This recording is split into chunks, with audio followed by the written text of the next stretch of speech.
परमेश्वर ने कहा कि वह तुझ में से हर प्रकार का रोग जो है वो दूर करेगा। लेकिन परमेश्वर ने एक खास अपने लोगों को तब कहा, परमेश्वर ने कहा तू दूसरे लोगों के साथ कोई भी वाचा ना बांधना, उनके देवताओं की उपासना ना करना, तू अलग रहना, उनके साथ किसी भी तरह की शादी ब्याह ना करना, अपने बेटे ना देना, उनकी बेटियां ना लेना। परमेश्वर ने कहा तू अलग टाइम में रहना, क्योंकि मैंने तुझे चुन लिया है और मेरे एक योजना है तेरी लाइफ में। मैं तुझे एक ऐसा ब्लेस करना चाहता हूं और खड़ा करना चाहता हूं ताकि एक ऐसी प्रजा मैं तैयार कर सकूं जिसे लोग देखें और कहें हां इन पर परमेश्वर की दया है, ये परमेश्वर के लोग हैं। तो ये परमेश्वर का मकसद था। तो परमेश्वर ने कहा मैंने तुम्हें इसलिए नहीं चुना कि तुम बहुत थे, मैं तुम्हें इसलिए चुना है कि तुम बहुत थोड़े थे, और ताकि तुम ये ना कहो कि हम बहुत बड़ी प्रजा थे, हम बहुत बड़ी जाति थे, इसलिए यहोवा ने हमें चुन लिया। इसलिए बाइबल कहती है परमेश्वर ने जगत के निर्बलों को, जगत के तुच्छों को, जगत के गरीबों को, जगत के बीमारों को चुन लिया ताकि जो कोई अपने आप को कुछ समझते हैं उन्हें शर्मिंदा करे। आपको भी उसने चुना, मुझे भी चुना, हाँ या ना? अब परमेश्वर ने क्या कहा? परमेश्वर ने कहा मेरे किंगडम के अंदर ब्लेसिंग्स हैं, मेरे राज्य के अंदर ब्लेसिंग्स हैं। क्या ब्लेसिंग? तू दूसरे लोगों से अधिक धन्य होगा, मैं तेरी 1000 पीढ़ी के ऊपर करुणा करूंगा। और परमेश्वर ने क्या कहा? मैं तेरे बीच में से रोगों को क्या करूंगा? दूर करूंगा, और मिस्रियों के रोग व्याधियां जो उनको लगी थी मैं तुमको लगने नहीं दूंगा। यह परमेश्वर ने अपनी प्रजा को कहा। जीसस ने भी यही कहा जब उसने कुबड़ी औरत को चंगा किया, 18 साल से जो कुबड़ी थी। परमेश्वर ने कहा जब लोगों ने गुस्सा किया कि सबत के दिन चंगा करता है तू, तो परमेश्वर ने क्या किया? यह अच्छा नहीं था कि अब्राहम की जो बेटी थी इस शैतान के बंधन से छुड़ाई जाती और चंगी होती। इसका मतलब प्रभु यीशु मसीह ने भी यही बात कही कि जो अब्राहम के वंश हैं, यानी आप और मैं जो यीशु मसीह पे विश्वास करते हैं, परमेश्वर यह चाहता है कि उनकी लाइफ में कोई भी रोग जो है वो ना हो। लेकिन ऐसा पॉसिबल कैसे है?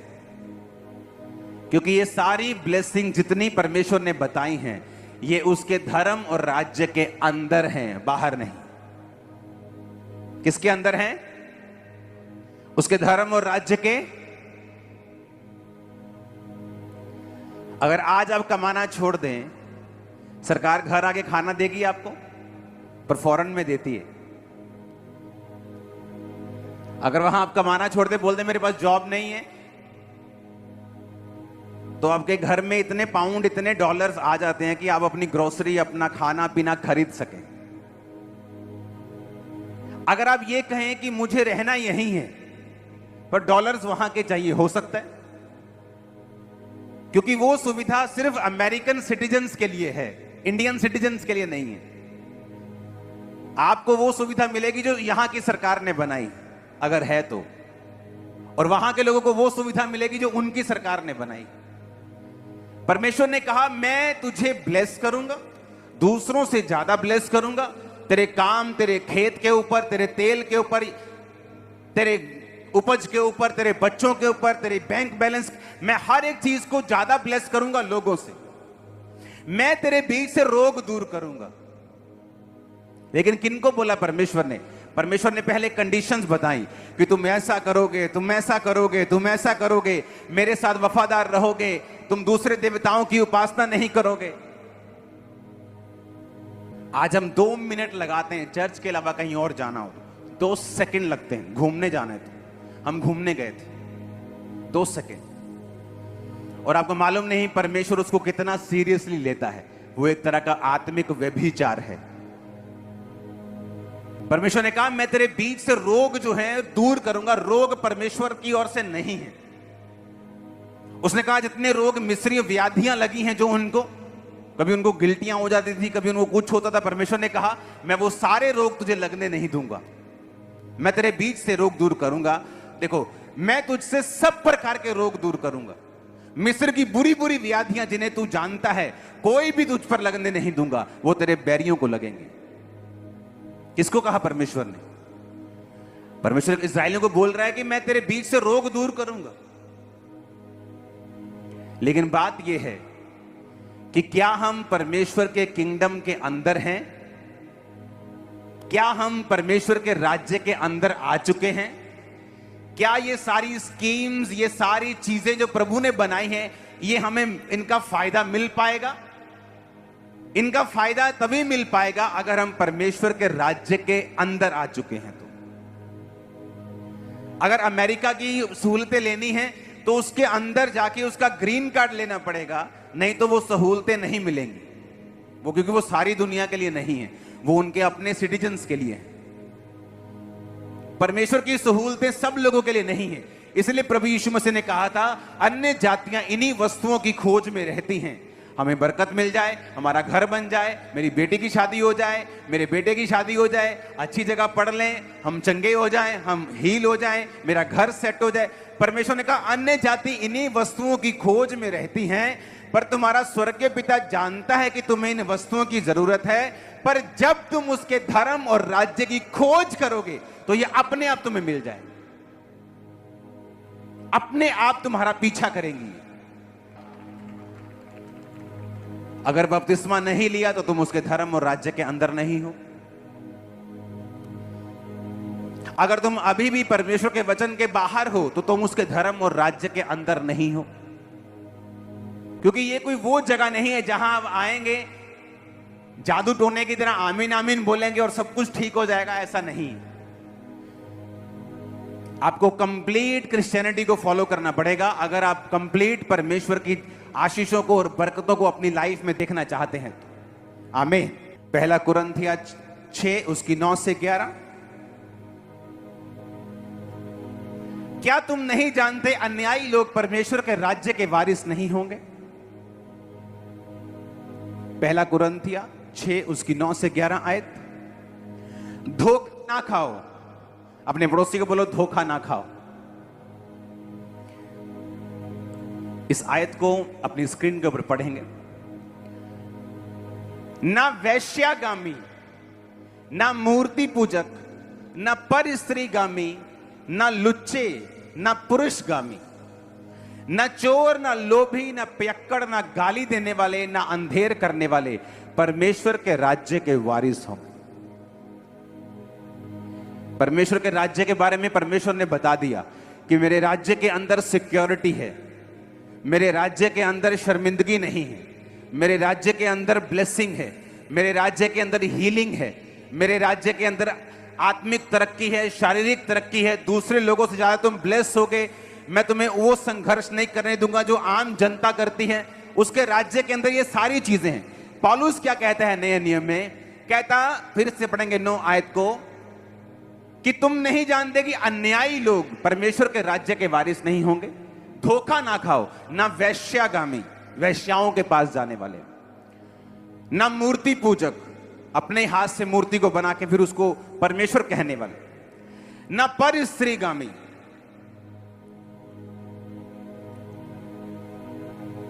इसको अगर हम इंग्लिश में पढ़ते हैं तो उसमें लिखा है अडल्टरर्स।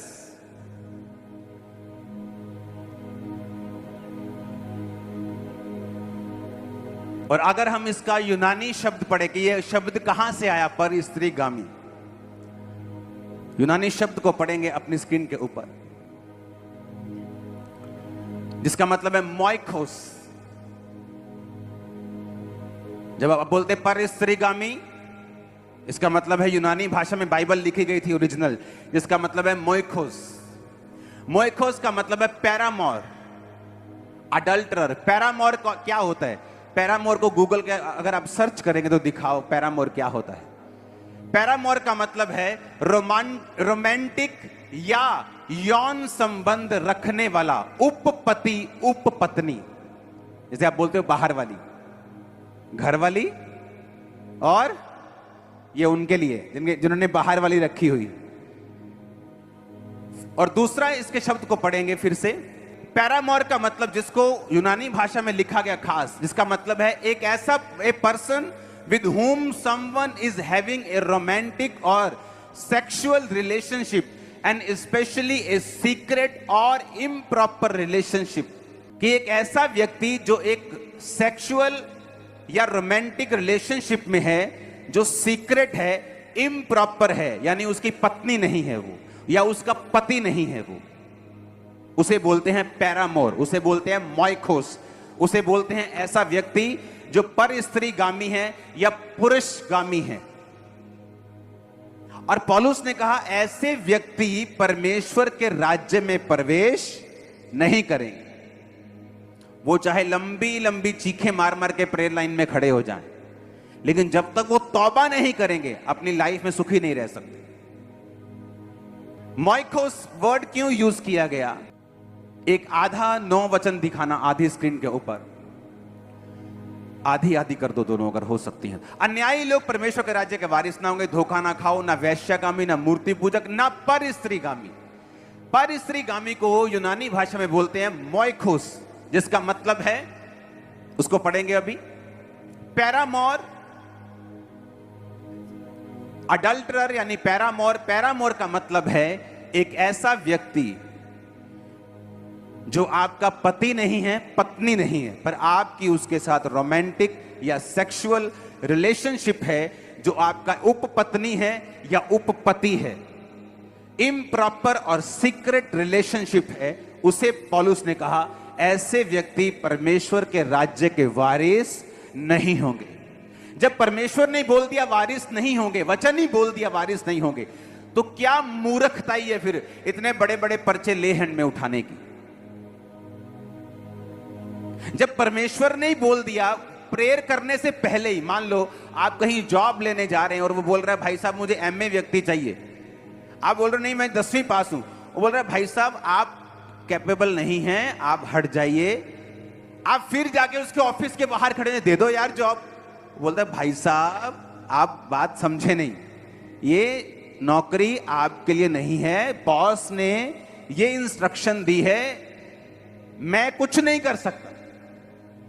परमेश्वर ने कहा मैंने अपने नाम से भी बड़ा महत्व अपने वचन को दिया है। जीसस ने कहा सब कुछ जो नए नियम में हुआ, उसके क्रूज पे चढ़ने से लेके, उसके बचपन से लेके जब वो मिस्र में गए, उसके फादर उसको लेके गए, जीसस क्राइस्ट बच्चे को लेके आए नासरी में, नासरत नामक नगर में वो गए। परमेश्वर ने कहा ये सब कुछ इसलिए हुआ कि वचन पूरा जो पुराने नियम में लिखा हुआ है,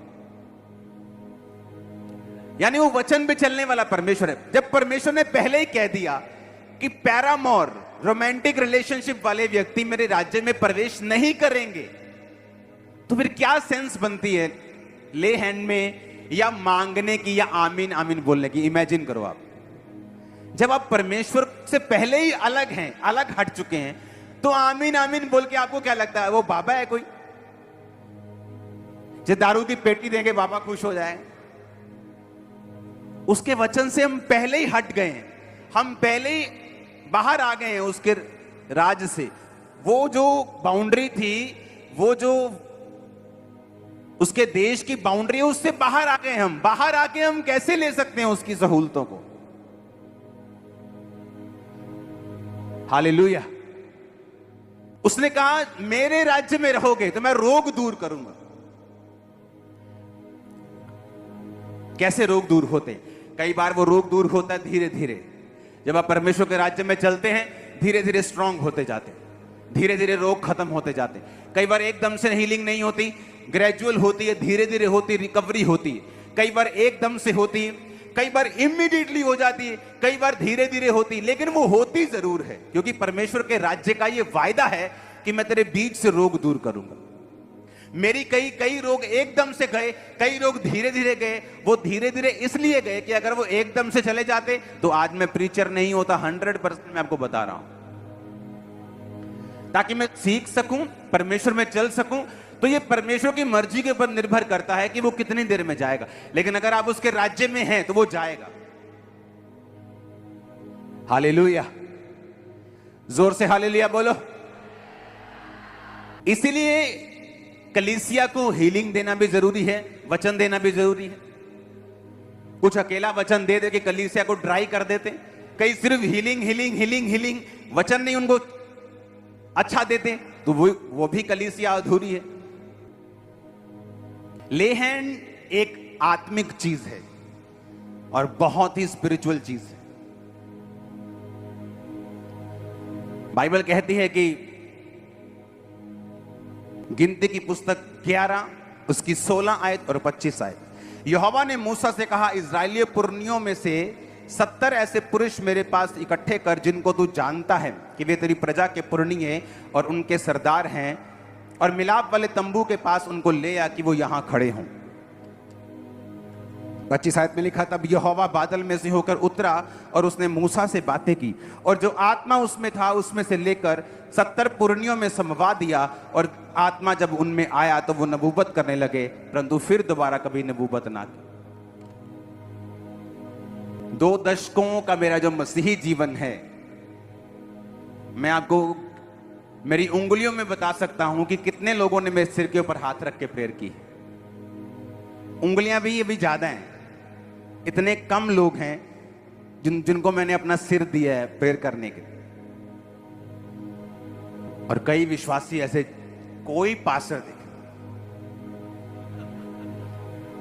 तुम्हारे सिर पे इतने हाथ आ चुके हैं। बाइबल कहती है मूसा, जैसे परमेश्वर ने कहा मूसा मैं तेरा आत्मा जो तुझ में है ना, कुछ तेरे 70 लोगों में दूंगा ताकि वो भार उठा सके। और लिखा परमेश्वर ने मूसा में जो आत्मा था कुछ 70 पुरनियों में दिया, और वो नबूवत करने लगे, पर दोबारा कभी नहीं की। मसा उतरा उनके ऊपर। ले हैंड एक ऐसी चीज है, अगर विश्वासी इसको ना समझें, हीलिंग लेने की बजाय अटैक हो सकते हैं उन पर। क्योंकि जो आपके पास्टर के अंदर है, जब वो ले हैंड कर रहा है, आप उसे रिसीव कर रहे हैं। जीसस ने कहा उसके अंदर लाइफ थी, जीवन था। जब वो लोगों पे हाथ रखता था, क्या जाता था? जीवन। जब शैतान अपने लोगों पे हाथ रखता है, वो शैतानी चीजें उनमें जाती। एक बाबा जब किसी को चेला बनाता है, उस पे हाथ रखता है, वो ट्रांसफर होती है स्पिरिट्स। मैं कह रहा हूं, मैं बीमार था तब की बात कर रहा हूं, तब भी मेरे सिर पे हाथ रखने वाले लोग उंगलियों पर भी नहीं होंगे। मैं आपको बता रहा हूं, मेरी पूरी लाइफ में 2 दशक 20 साल के मेरे मसीह जीवन। प्रेयर करो आप मेरे लिए। मैं किसी पास्टर को जानता नहीं हूं, मैं उनको बोल सकता हूं आप मेरे लिए प्रेयर करें, लेकिन ये नहीं होगा। प्रेयर करने के लिए मैं सबको बोल सकता हूं, एक विश्वासी से लेके एक पादरी से लेके किसी को भी बोल सकता हूं।